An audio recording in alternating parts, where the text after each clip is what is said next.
Morning, morning, morning guys! Ito na naman ang inyong lolang makulit nagbabalik! Musta na kayo lahat dyan? Meron lang akong gustong itanong, na-check niyo ba ang inyong dashboard? Kasi yung aking dashboard, chinek ko. Alam niyo bang nawala na dun yung engagement? Napalitan na ng content publish? Check niyo nga yun sa inyo. Kasi yun sa akin nag-iba. Iba talaga ang naging niya ngayon. Format na naman ng ating dashboard. Siguro, wala na naman magawa si ating teacher, kaya binabago na naman niya. At yung ating profile recommendable, nawala na rin. Nawala na rin sa dating format. Binago na naman niya. Pakicheck nyo nga. And then comment down below kung parehas nga tayo. O baka sa akin lang. Pero parang nakita ko sa iba, nagbabago din. So, anong gagawin natin ngayon? Ganun pa rin. Continue posting.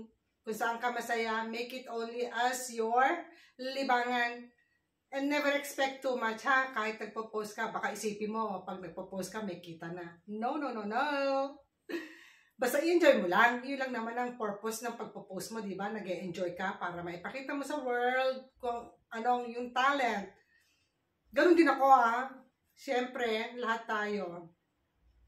Ako rin, nag-aasam na kumita. Why not? Coconut.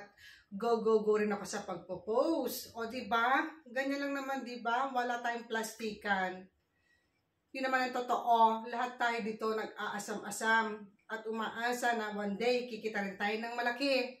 Hindi naman super laki. Yung ayos lang ba na mako-cover up lahat yung ating mga paghihirap, yung pagsasacrifice. Even though masaya tayo sa ating ginagawa, pero mas masarap din siguro kung meron kang konting kita. O, diba?